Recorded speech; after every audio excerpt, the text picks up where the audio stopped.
అంబేద్కర్ కోనసీమ జిల్లాలోని లంక గ్రామాల్లో వరద నీరు ఇళ్ల వరకు చేరుకుంది. పశువులను కూడా ఇంటికి దగ్గరలో కట్టాల్సిస్తోంది. వరద ప్రవాహం మరింతగా పెరిగితే ఇల్లు నీట మునిగి కట్టుబట్లతో మిగులుతామని గ్రామస్తులు ఆందోళన చెందుతున్నారు. ఏ ప్రభుత్వాలు వచ్చినా హామీలు ఇస్తారు తప్ప శాశ్వత పరిష్కారం చూపించడం లేదని వాపోతున్నారు.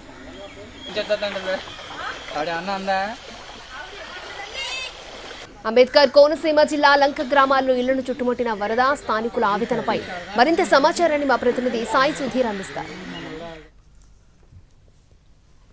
గోదావరి వరద ఉధృతితో కోనసీమ జిల్లాలోని లంక గ్రామాలన్నీ జలదిగ్బంధంలో చిక్కుకున్న సిచ్యువేషన్. నిన్న మొన్నటి వరకు కూడా వరద ప్రభావం కొద్దిగా తగ్గడంతో ఎగువ ప్రాంతాల నుంచి వచ్చే ఫ్లోటింగ్ తగ్గడంతో పూర్తి స్థాయిలో రోడ్లపై ఉన్న వర్షం నీరు కావచ్చు, వరద నీరు కొంచెం లాగిన సిచ్యువేషన్. అయితే ఇప్పుడు ఎగువ ప్రాంతాల నుంచి భారీగా వరద నీరు వచ్చి చేరడంతో ప్రస్తుతం లంక గ్రామాలన్నీ కూడా పూర్తి స్థాయిలో రోడ్లపైకి వరద నీరు వచ్చిన సిచ్యువేషన్. మొత్తం దాదాపు 40 లంక గ్రామాలలో ఈ వరద ఎఫెక్ట్ అనేది స్పష్టంగా కనిపిస్తుంది. దానికి తగ్గట్లుగానే ప్రస్తుతానికి వీళ్ళందరూ పడవల మీద ప్రయాణం చేస్తున్న సిచ్యువేషన్.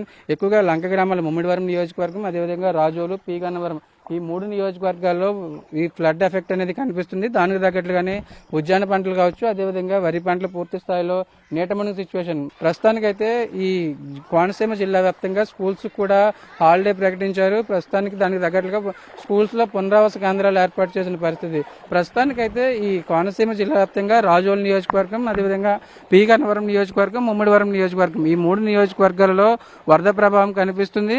వరద ఫ్లోటింగ్ అనేది ఇదే విధంగా కొనసాగితే ధవళేశ్వరం దగ్గర ప్రస్తుతానికి అయితే 2వ ప్రమాద హెచ్చరిక కొనసాగుతుంది. వరద ఫ్లోటింగ్ అనేది ఇదే విధంగా కొనసాగితే 3వ ప్రమాద హెచ్చరిక కనుక జారీ చేస్తే కనుక ఎగువ ప్రాంతం నుంచి వశిష్ట, వైనతేయ, వృద్ధ గౌతమి ఈ పాయల ద్వారా వరద ప్రభావం అనేది పాయల నుంచి లంక గ్రామాల్లోకి చేరుతుంది. దానికి తగ్గట్లుగానే ఇక్కడ ఉన్న వారిని పునరావాస కేంద్రాలకు తరలించడానికి అధికారులు ఏర్పాట్లు చేస్తున్నారు. ప్రతి సంవత్సరం మేము ఇదే విధంగా ఉంటాము, తప్పని పరిస్థితిలో ఉంటామని చెప్తున్న సిచ్యువేషన్ ఏంటంటే ఇప్పుడు ప్రతి సంవత్సరం ఇలాగే వస్తుందా? వడ్డీ ఇరిగిపోతుంది, 4 ఇల్లు అడిపోయినాయండి. ఇప్పుడైనా మాకు ఏదైనా సాయం చేస్తే మరి బిడ్డలతో ఉన్నాము. జర్లు, పాములు, తేళ్లు, కరెంటు ఒకసారి ఉండదండి, మరి లైట్లు కూడా లేవు మాకు. ఇళ్ళలో అలా వచ్చేదండి, ఓడి అంతలా వెళ్ళిపోతుందండి.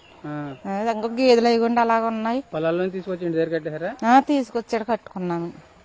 ఈ పక్కన గేదెలు అలాగే బాధపడుతున్నాము. మరి అటువైపు వెళ్ళాలంటే ఎలా వెళ్తారు? నామే ఎడతారండి, ఆ నామే నుంచి ఇంజరు నామే ఎడతారండి. ఇంజరు నామే నుంచి వెళ్ళి ఆ బిజ్జి కాడ ఉంటామండి. ఇంకా ఫ్లోటింగ్ అనేది ఇలాగే వస్తే కనుక ఇల్లు మునిగిపోద్దా? ఇల్లు ఇక్కడ దాకా వచ్చేస్తుందండి, అక్కడ దాకా వచ్చేస్తుందండి. ఓ గదిలో గదులను కట్టుకుని ఓ గదిలో ఉంటున్నామండి. మొన్న వరద వచ్చినాడండి. ఇప్పుడు ఇంకా మరి వస్తుందో మరి ఏంటి, ఇక్కడికి వచ్చిందండి. 2 రోజులు లాగింది కదా కొద్దిగా. లాగిందండి, లాగి మళ్ళీ వచ్చేసిందండి. రాత్రి నుంచి ఎక్కువైపోయిందండి. నేను మమ్మల్ని లేచినప్పటికీ అప్పుడే మేకల దోళ్ళ తడిసిపోయినాయండి. తీసుకొచ్చి మెరకం కట్టుకున్నామండి. అలా ఉంటుందండి మా పరిస్థితి. మాకు ఎక్కడైనా స్థలాలు ఇచ్చినా బతుకుతుంది. ఎందుకంటే పేనాలు రేత్రేమో నిద్ర ఉండదు, ఏముండదు. అల్లుతా బెదిరితా అలా పడుకుంటామండి. పాములు వస్తాయో జర్లు వస్తాయని అలాగ అల్లుతా బెదిరితా పడుకుంటాం మేమండి. మా కూతురు, నేను, మా మనవరాలండి. అక్కడ మా కొడుకు, కోడలు, 2 కొడుకులేనండి అతనికి. ఇదంతా కూడా వీళ్ళ గేదెలను కట్టేసే, పశువులను కట్టేసే పాక. దానికి సంబంధించి పూర్తి స్థాయిలో అది వరద నీటిలో ఉండిపోవడంతో వాటిని తిరిగి ఇంట్లోనే కట్టుకున్నామని చెప్తున్న సిచ్యువేషన్. ప్రభుత్వాలు హామీ ఇస్తున్నాయి, ఖచ్చితంగా దానికి తగ్గట్లుగా ఏర్పాట్లు చేస్తామని చెప్తున్నారు తప్ప అది క్షేత్రస్థాయిలో ఎక్కడ అమలు కావడం లేదు. తాము పాములకి, జర్రులకి భయపడతాను, బిక్కుబిక్కుమంటూనే ఇళ్లలో గడుపుతున్నామని చెప్తున్నారు. ప్రకాశ్ సాయి సుధీర్, NTV, లంక గ్రామాల.